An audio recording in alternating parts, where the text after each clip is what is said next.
All right, welcome back, hopefully, or welcome, episode 2. We are jumping in. We are jumping right in. My name is Adam Cruz. My name is Antonio Reyes. And today we're going to be talking about the journey towards success or the journey towards contentment. Yeah, in today's hot, people, it's burning here. Like, yes, today is a hot day. I'm in shorts. I usually not in shorts, but today it's just warm. And if I turn the air right now, it's gonna mess up the sound. So yeah, my wife would be very mad at me because I always tend to dress very inappropriately on hot days, and I sweat very easily. So of course I'm wearing pants. Of course I'm wearing a very thick shirt and a hat. So I don't even look at that. It's gonna be a great episode. Hey, let's go.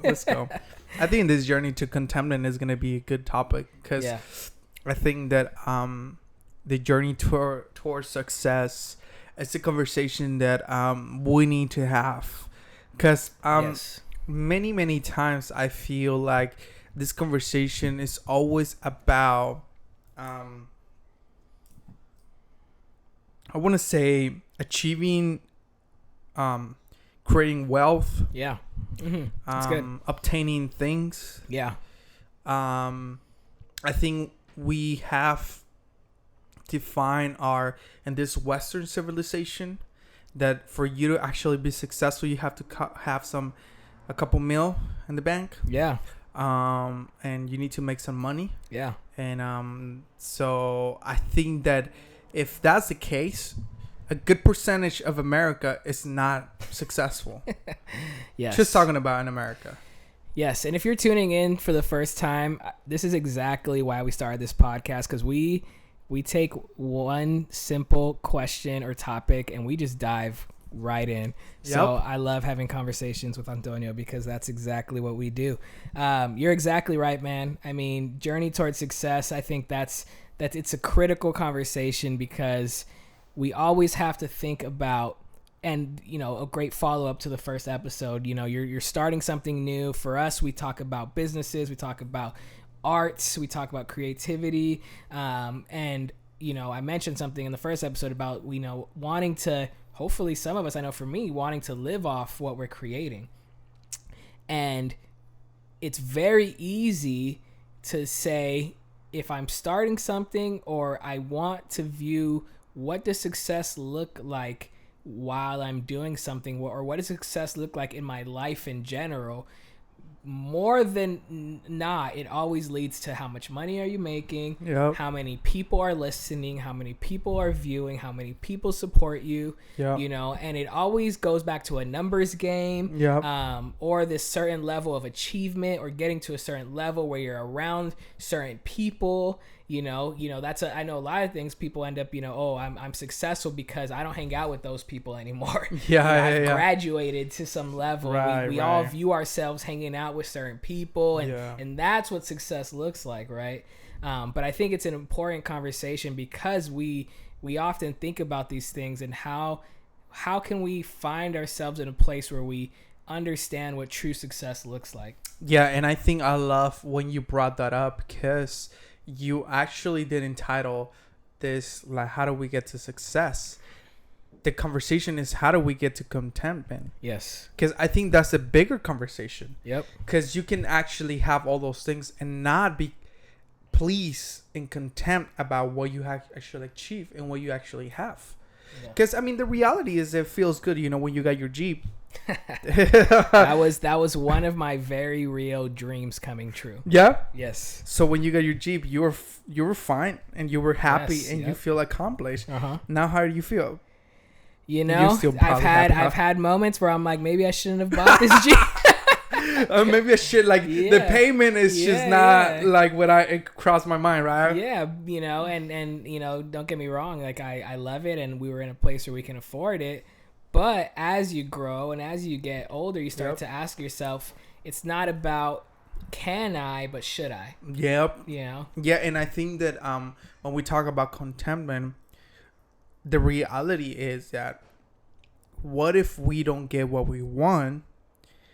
If I'm gonna be living in this misery constantly, So I think that's an important conversation because many of us, we're not where we would like to be. Mm-hmm. Yeah. But hopefully we're not where we're supposed to be either, because of our actions. And I mean, you and I, we're hopeful, and our faith kind of pushes us towards that way. But the reality is that, what is contentment? How does that look like for us? How do we actually try to pursue contentment? Not saying, see, that you shouldn't pursue progress. You shouldn't pursue achieving things. Yeah, that's not what we're saying. But can we actually be content where we at?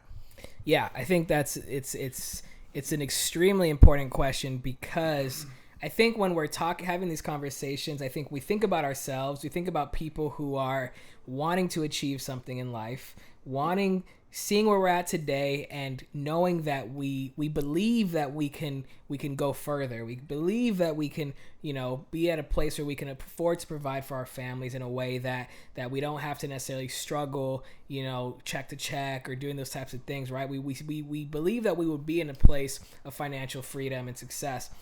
But I think why we are having this conversation is because, Pastor Josh, our pastor at Revive Church, says that we don't want to be a public success but a private failure. Say that.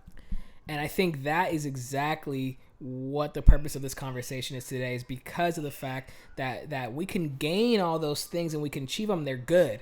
There's nothing wrong with that. Yep. However, we've also seen the dark side of people who have all of that and more and are miserable, unfortunately, or don't know what it looks like to live a life of true contentment. I think the secret that we want to uncover today is that we can actually live today, right now, being content with where we're at, but still striving towards goals that we have for our future. Because I think that for example, that you and I mean, I can speak for myself right now. If you haven't done this Strength Finders, did they tell you all your strengths? Yeah, I love it. One of my strengths, according to that, is and I do actually believe it, is being a futurist. The default to be a futurist is that you're not present. You're constantly in the future. You're constantly dreaming. You're constantly what's next. You're constantly like what's ahead, right? That you actually don't know how to be present and actually love where you're at and be still. Stillness is something that is difficult for me. So I think that when we talk about be content, is the reality is being present and be comfortable and be present, right? Not necessarily that you're not going to dream about the future. It's just like, what do I have around me that actually makes me feel content, brings joy, brings peace? And I think that that's an important conversation. And the other piece, like you were saying, we can probably go deeper to that, is that, but how about we pursue success in a very personal and kind of like in a very deep level and in a very inside more than outside level, so yeah, I think that so my question to you is, what has your journey looked like as far as getting to a place of contentment, even though I'm assuming you still have some areas where you're trying to strive towards success, and where are you at today, when you think about yourself in that? I would lie to you if I say that I'm completely fine. Mm-hmm. I think that I'm still struggling with this. I think I still trying to figure it out, how to be content where I'm at. I think I'm trying to be more present. I'm trying to be more attentive, more conscious about what do I have around me right now.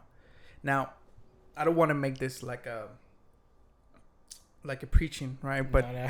I'm gonna go in my preaching mode.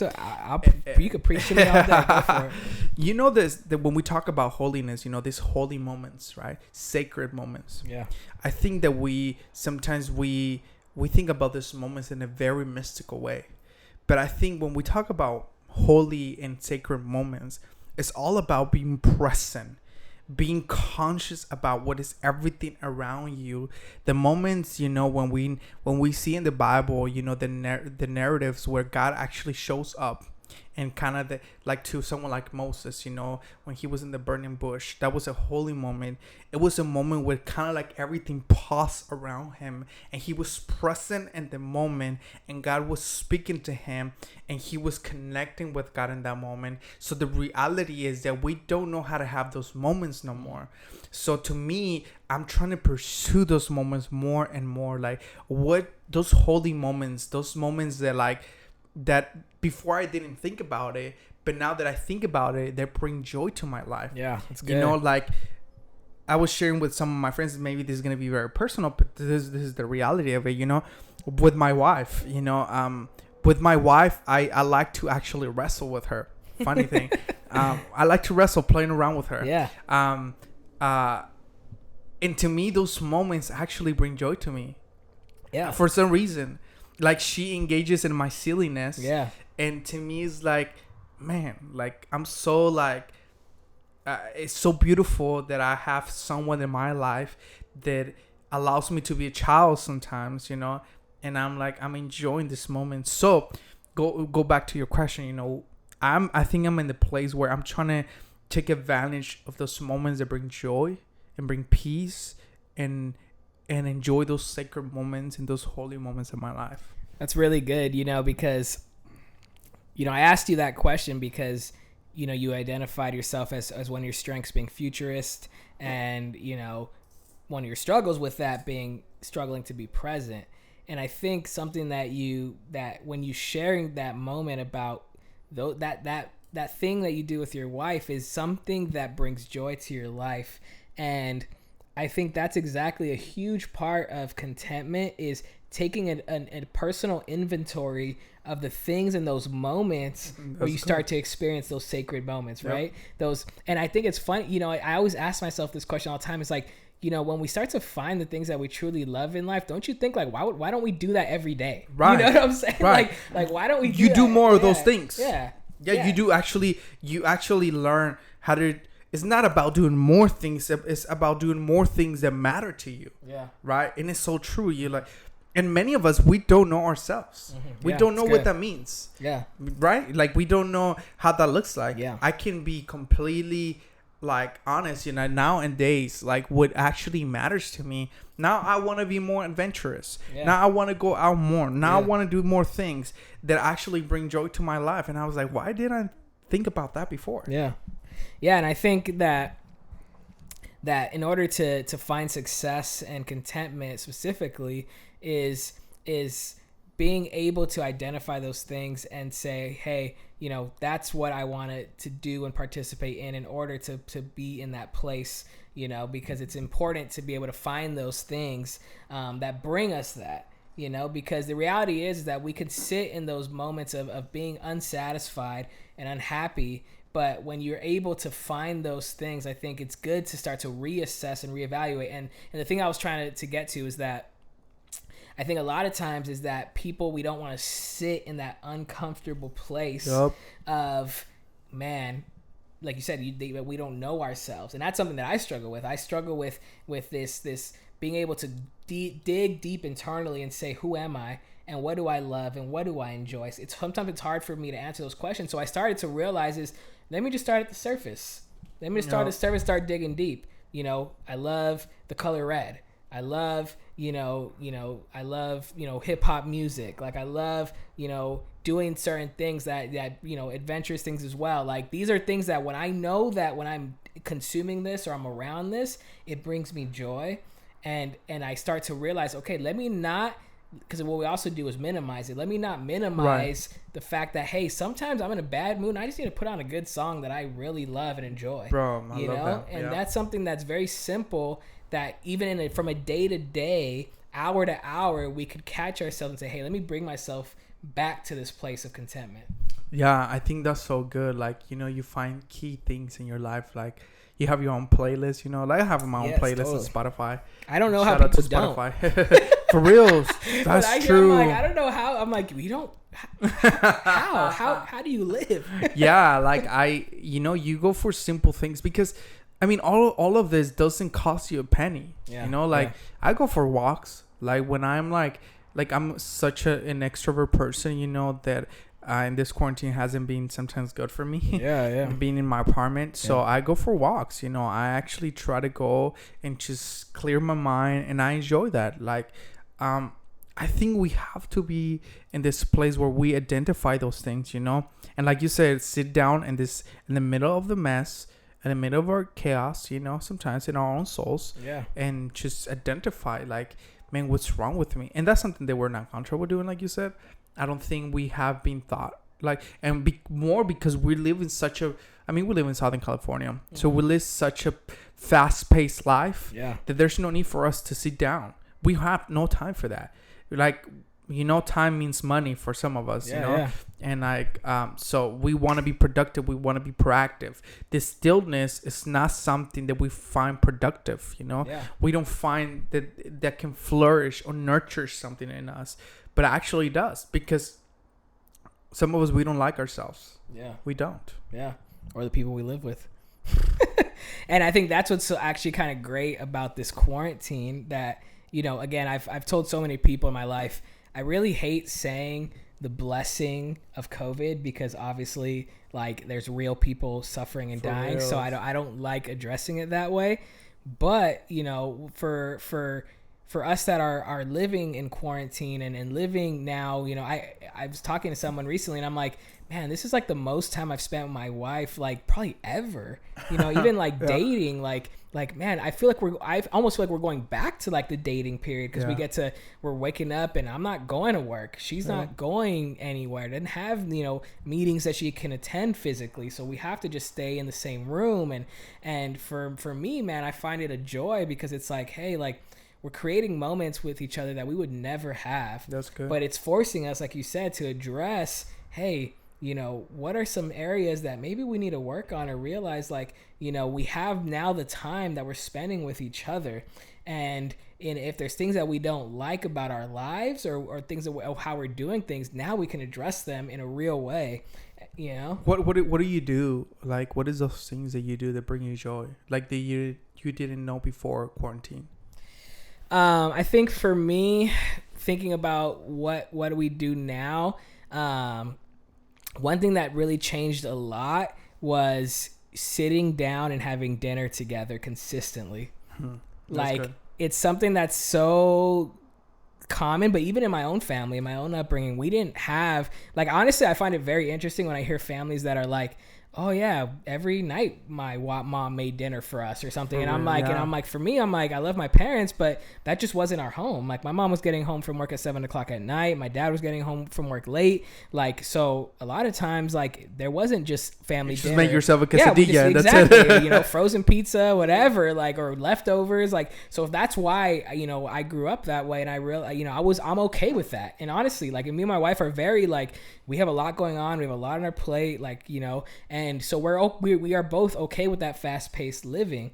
But I think, those moments I started to realize, man, and she values them too. And that's what I thought was so great, is that when we get to cook a meal and do it together and sit down and eat, and just, even if we don't talk about much, but it's just the fact that I started to realize the value of just being in each other's presence together and doing those simple things, but seeing the joy and value in that. I think for me really started to be like, wow, like, it doesn't have to be. And I'm a very big, like, I always want things to be a show. Like, oh, if we're going to go somewhere, I want to be to the best restaurant. I want to go to the best beach. I want to go and do something that has to be awesome. And now I'm like, it doesn't have to be anything crazy. I just want to be and do life with you and enjoy everything that we get to do together. Yeah, you kind of redefine many, many things, right? Yeah. I think that that's important. So, bottom line, like, you need to, how do you find contentment? Like, you need to focus. You need to find those things, right? Because, I didn't grow up necessarily with a family that have a lot of money. But thank God, my parents, provide for us beyond what I needed many times, right? In a way that I was living pretty good in Mexico. I never came to the United States because I needed financial support or none of that. I actually came for other reasons, right? Which is another podcast. But but the reality is that I feel like I struggle with people that are actually pursuing and craving that's the goal. I remember hearing one of my favorite authors, that wealth and money shouldn't be the primary thing that you pursue. That comes along with what you actually should pursue. Yeah. Right. So if you're actually pursuing having your business or actually, creating your brand or having your career, whatever that is, the primary thing that you should pursue shouldn't be, because I'm going to make that much money. That should come along like saying, if I don't make that money, I actually enjoy doing this, right? Yeah. So I think that that's something that they haven't thought us that, And I think for me, I found people like pursuing money and pursuing those things, which is not bad. I don't want to be the type of person who says, well, that's bad. No, I'm not saying that's bad, but I'm saying like you're going to grow very frustrated if you actually achieve that, Mm-hmm. I don't know. Yeah.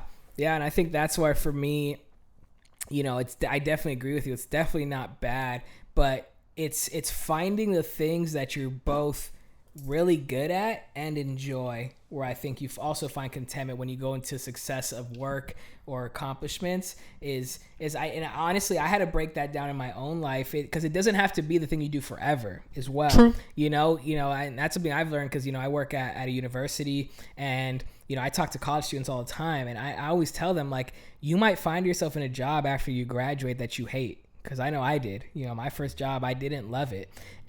But I realized that this was a one step towards the rest of my life. And even if you find a job or something that you do that you love and you're good at, it doesn't mean you're going to do that forever. That's true. And I think that also finding peace within the certain seasons that you're in, because I started to realize that, and sometimes God's just going to take me to a season where I just have to, I know that there's some character issues in me. I remember the day I had to quit my job because I knew that I wasn't ready for it. My work ethic wasn't there, and I had to go and apply for other jobs. And I remember being at this job that I had after my first job, and I realized, I'm like, man, I know that this isn't, I probably shouldn't even be here right now, just because I know that I'm qualified to do other things. But I realized in that season was God was trying to teach me something about work ethic, about being okay with being in a season, in a place where, hey, this is not somewhere I want to be, but I still need to give it 110% because it's not about what I'm doing, but it's about who I am while I'm doing it. Man, that's so good. And I realized, I'm like, man, I thank God for that season, because I started to realize like work is not just work, to make money, but there's actually things about ourselves that we can learn and grow from if we'd be willing to. And I think that's where a lot of people get stuck, is that they want to just do a job, go home, and they don't want to change, and I think for me, I've always been the type of person like, no, like I want to be better. I want to be better than I was yesterday. And I know that as when I'm being real with myself, I could say, okay, there's some things I need to work on, and realizing the seasons that I'm in and how that applies. That's so good. Cause I mean, if you think about it, like, even I was thinking the other day, I was listening to some friends or some people that work like in fast food restaurants, Yeah. And how difficult it is to deal with people, that cancel you last minute, they don't show up, or they just create excuses, or whatever it is, they're not 100%, they're not dependable, whatever that is, right? Yeah. But if you talk to many of those kids, if you ask them their dreams, they're like, oh, I want to be millionaires. I want to have my own business. But they don't even know how to handle working for McDonald's, right? Yeah. And it's like, we have to change our work ethic. Mm-hmm. We have to change our season. Even like you say, even if it's not our season, even if it's not the season that we want, like we can work in our character, be consistent, be committed, be the best, right? Be kind, whatever that is. And that sounds to many people very hippie type of thinking. You're like, oh, that's cute, that's not gonna take you nowhere. Yeah. No, it does. It does, because at the end of the day, if at one point you actually become the owner or the CEO of a place, what type of workers do you want to have? Do you want to have workers like yourself? And if that yourself, that means that you don't show up on time, you don't show up, you create excuses, you do that, that's okay. But if you actually want to have people they want to be consistent, they love the vision, they are like all about it, then become that person for someone else, right? Yeah. So you have to be faithful with what you have and faithful with what is not yours either. Yeah. Right? Because we're not good at that. I think it's, I think where we get really lost in this conversation of contentment and living a life of success is that we always visualize that life. I know for me, at least I'll speak for myself. I typically envision my future, and I'm only really concerned with me and my wife or a very small group of people that are going to be, that I maybe want in my life. For some people, maybe it's just themselves and whoever. And I think the problem with that is that we think that a life of success has nothing to do with anybody else. And I just personally disagree with that. I think that the reason why we find ourselves in these difficult places or where many people fail when it comes to trying to achieve things or trying to live a life that brings joy and fulfillment to them, a lot of times it's because they're only thinking about themselves. For me, when I started making music and launched my firstborn brand, one of the things that I feel like I strongly believe is that God was keeping me in a place of, not as much growth as I wanted to see or not moving forward in a way that I wanted to. I honestly believe it was because he was trying to teach me something about saying, this is bigger than you. About this dream that I've given you, this idea of starting something, idea of being successful in this creation is bigger than you. And you have to see this life of yours as bigger than yourself in order to find the success that you're looking for. And I think for me, that was that's something I really had to learn and say, hey, it's not about just making money for myself. Like, what is that? What good does that come from? It's not about that. It's about having a vision and putting out a message that means more than my name. Yeah, I think that that's so key. I think the other part also, at least in a personal level, is gratitude. Yeah. I think that if we want to live in contentment, we have to learn the art of gratitude. Because I think that I can speak for myself. Again, the default of being a futurist is that we're craving so much the future that we're not grateful for what we really have. Right? Yeah. And I can be very I can not deny, but very like just put to the side, type of ignore and the things that they're kind of like a blessing to my life. So I think I was listening to an author, and he was saying that he was in a clinic of neurologists. That's what you're saying, right? Working on the brain. Right, there you go. And they had a phrase. They were saying that gratitude is the lubricant to the brain. Yeah. That keeps your brain flexible and adaptable. So being grateful is an art. We just don't know how to be grateful for the things that we have around. Yeah. Actually, in the process, like in the first episode I was talking about, when we actually start our community of faith, our church, I remember that one of the things that I try to push, and I haven't done it in a while, but I want to kind of learn how to be more, like make it part of my life. It's called Grateful Mondays, because Mondays were one of the toughest days for me on a personal level. So I told myself, I'm going to put Grateful Mondays, because Mondays is one of the toughest days of my day. So I'm going to force myself to identify things that I'm grateful for. So I want you to think about that. And the whole day was about being grateful. What are you grateful for? Maybe at least one thing. So I'm grateful for this. All right. I'm grateful for this. And I think that puts you in a place where you actually evaluate your life, and it's not as bad as you think it is. Yeah. Right? It's good. Yeah. So it's not as bad as you think it is, because you have more things that are for you than against you.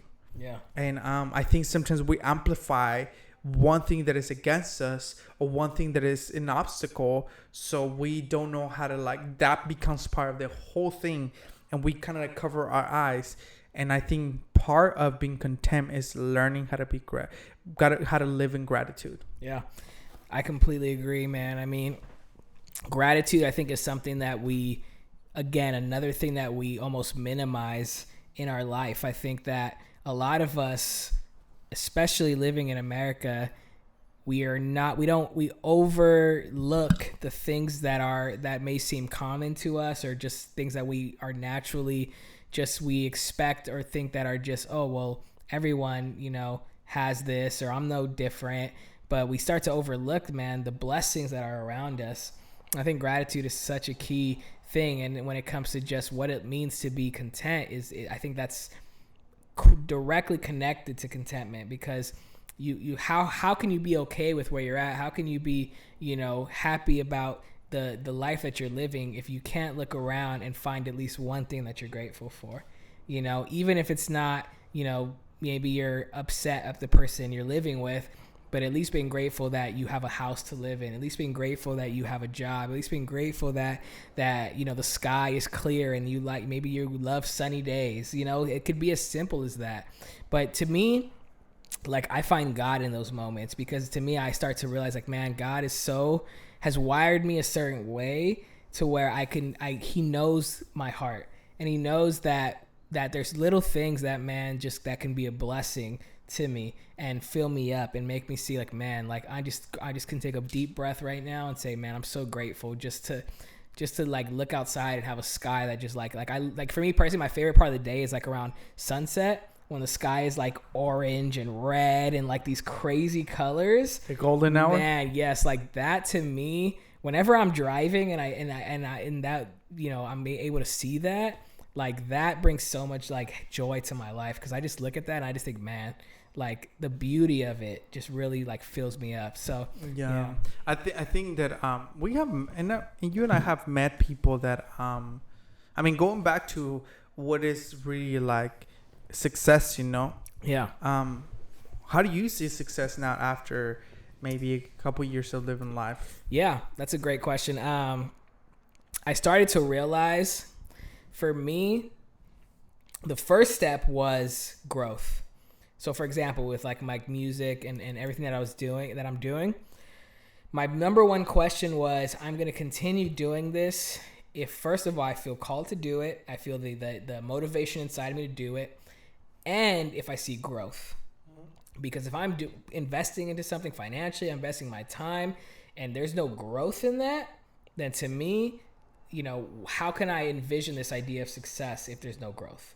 I think growth is a huge part of that. So now, the way that I view success is, I think, from a perspective of, I kind of take it, honestly, one of the best advice that I feel I got when I got married, and I repeat this so many times, is taking things one day at a time. Yeah. Is not looking too far in the future, not comparing myself to somebody else, but it's just taking things one day at a time and saying, okay, what can I accomplish today? And if I can move forward, if I could find a way to do that, then I'm going to view that as a successful day, because I was able to be productive, or whatever my goal was for that day. If I can achieve that, then I'm happy about that. And of course, there's days where it doesn't happen, and it's okay, it happens. But if I can get myself to a place of continually investing into it, and doors opening and things happening, momentum is a real thing, So I view success in a way of, hey, I'm moving towards a goal, and I'm getting better at that, because I think for me, I'm a dreamer. I could live in the dream all day, but taking those steps, learning how to take those big goals and turn them into small goals, that's been really key for me. Is this beginning of this year, we kind of created a goal list, and it was, okay, let me write these things down. Let me make realistic goals that I can achieve. And that really helped me to start moving the needle towards success. And even if and for me, it no longer became a number, but it just became, is this worth it for me to continue investing in? Good. Am I willing to continue investing in this? Am I seeing things that are making this feel worth my while? Yeah, I think that's some good advice, because I think if we don't learn how to evaluate, besides creating wealth, besides getting money, I think growth is a huge thing to it. And do I still enjoy it? And do you still enjoy it? I still feel that's something that makes me happy. Totally. I think that for me, when I think about it, adding to what you were saying, because I agree completely. I think that if I'm in a place where it's a healthy place where I see like progress, which is growth too, if I'm like in a circle of people where I can actually feel like, man, I'm not the best in my circle, and that can be my work, that can be the projects that I'm working towards.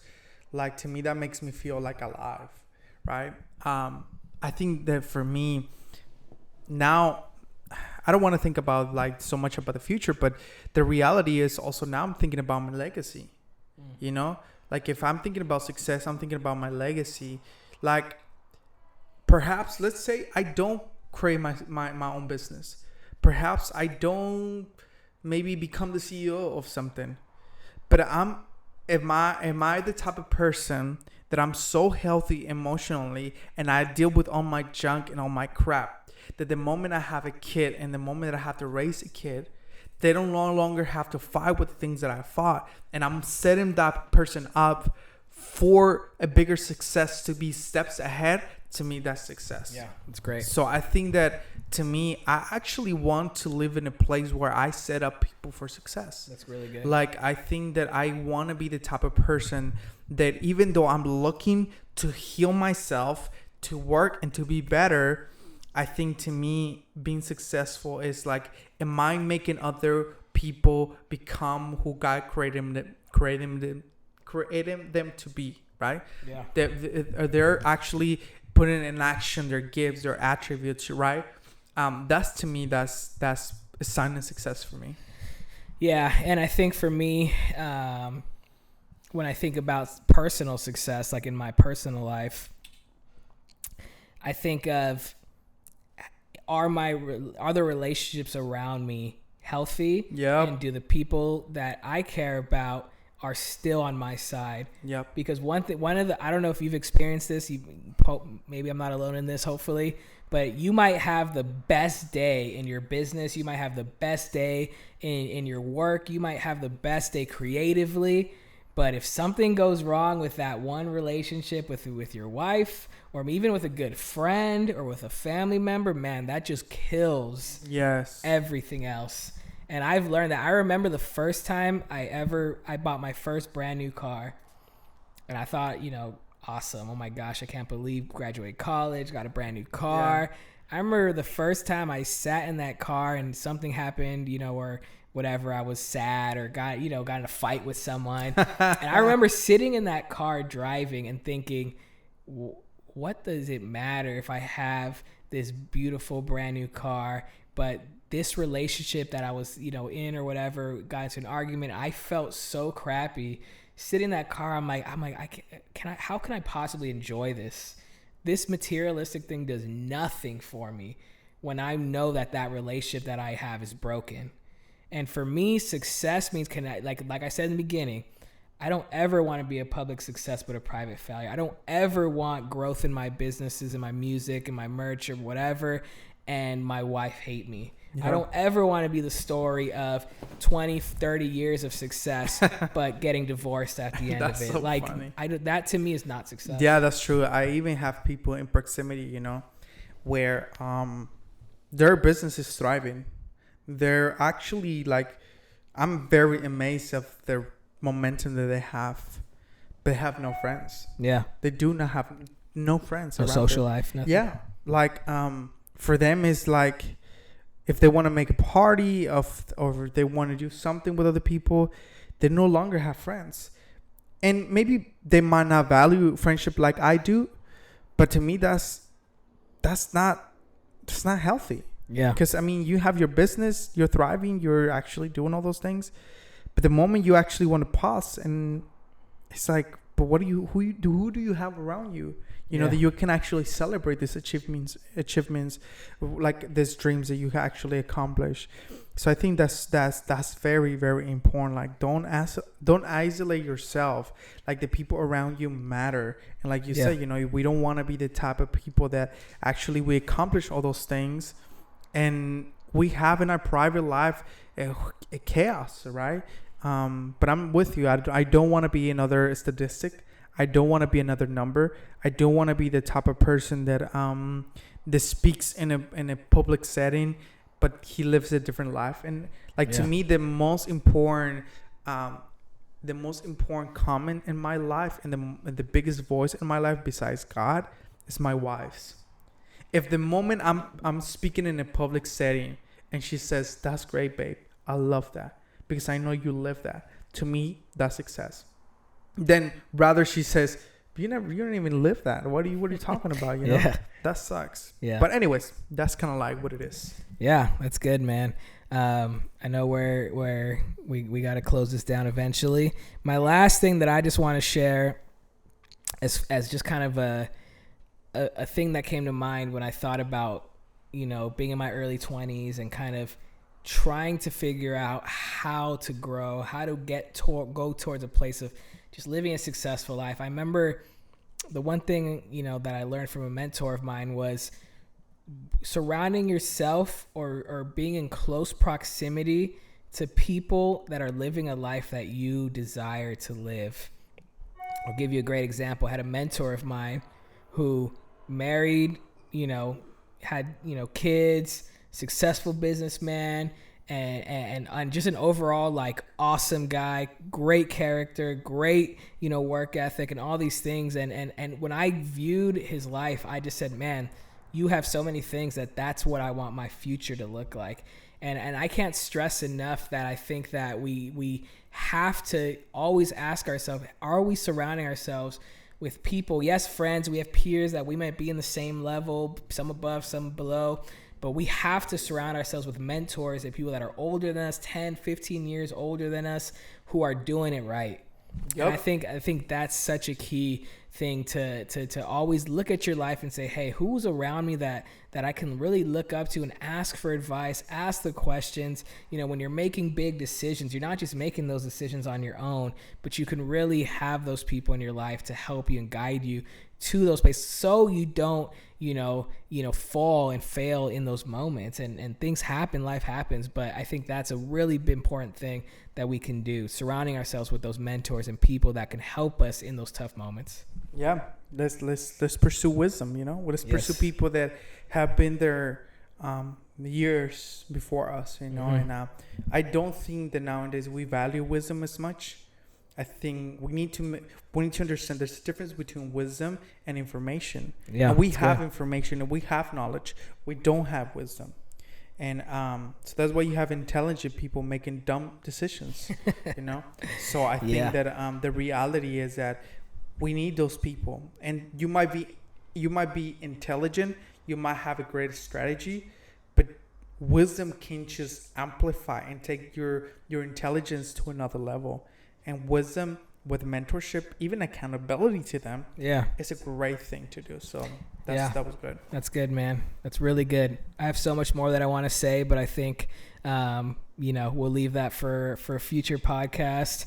I personally enjoyed that conversation. It was great. So hey, listen, this is episode 2.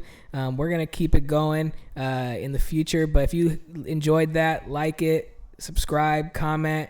Let us know what you thought, anything you took out of that. We want to just give one thing I wanted to make clear is that, we are not experts in any of these things. Yeah. We're just, we're here to share our own opinions, our own perspectives, our own life experiences, and just hoping that you guys, take something out of that. So, any last words? No, follow us in our social media. Please comment, share it with your friends. If you have any suggestions about any topics that you want us to touch on, please, we're not, like I said, we don't probably have all the answers. We might not have even observations about that, but we would love to have some opinions and some other options that we want to talk about. So please share this with your friends, your family. Support. Yes, thank you for listening, and we will catch you guys next time. We out. We only get one shot until we coming home. Don't make a wish, just make it happen. I've been grinding my whole life, and now this feeling's everlasting. This is all I ever wanted. Nothing in this life is ever promised. So let's celebrate the good times, living out my dreams, just believing that I could shine.